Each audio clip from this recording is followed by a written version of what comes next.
So let me tell you about my friend, and you tell me if this is anything like you. He did not grow up in the United States, but he speaks English. In fact, he speaks really good English. He can have a very easy, natural conversation. He's been listening to podcasts for a long time. He has a lot of American friends, and so he knows a lot about American culture. But there's one part of American culture that he really does not know much about, and that is the crazy world of American politics. Sometimes I am actually surprised to find out things that he just simply doesn't know, and so I fill him in. Now, last night, something really special happened in the United States. I'm so excited and happy. And this morning, I gave my friend a little explainer. So I'm gonna tell it to you just the same way I told it to him.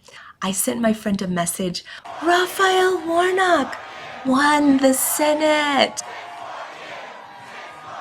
Last night, Raphael Warnock was elected for his second Senate term. Georgia Senator Raphael Warnock has made history. An African-American male from a state that we know historically Black men and women have actually been killed just for trying to register to vote. Raphael Warnock is a Black man, and Georgia, as part of the South, part of the former slave states, had never elected a Black person to the U.S. Senate before Raphael Warnock. When he was originally elected to the Senate, he gave a masterful speech that I analyzed in this video. If you are interested in what makes a person speak with impact, I invite you to join me for this analysis where we talk about what he does with his voice to deliver his message with impact, and also I fill you in on some historical and cultural information so that you can follow along with what he's saying. So that's there for you to enjoy, but let me tell you right now why last night was so special. Raphael Warnock is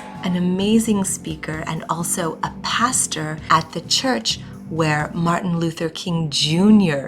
used to be a pastor. So he is carrying on this tradition. Stand up for workers. Stand up for women. Stand up for our children. This time, the Republicans wanted to win.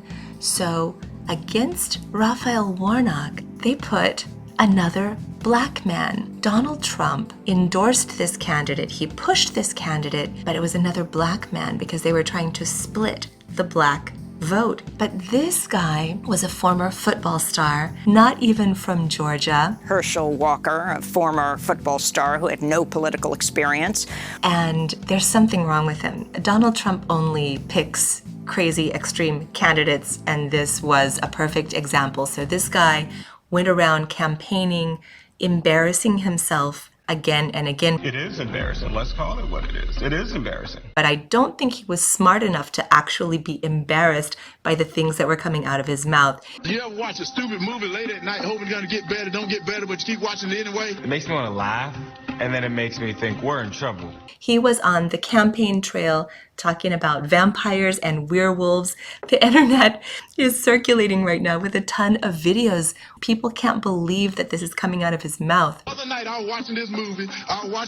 Called Fright Night, Freak Night, or some kind of night, but it was about vampires. I don't know if you know vampires are cool people. What the hell is he talking about? Is he serious? Is he for real? A werewolf can kill a vampire. Did you know that? I never knew that, so I didn't want to be a vampire anymore. I want to be a werewolf. Y'all serious about this, right?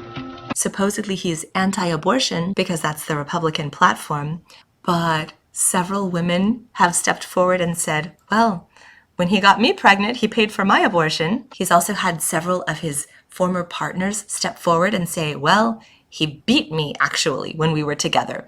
And he has grown children that say he has nothing to do with them. So he's had scandal after scandal, embarrassment after embarrassment. No one's watching this and being like, oh man, that guy's got it together. And fortunately, the people of Georgia were smart enough to reject this crazy candidate. But it was not very clear that that's what was going to happen. He received 51.4% of the vote to Walker's 48.6%. Because Georgia typically votes Republican. All of the South in the United States tends to vote Republican.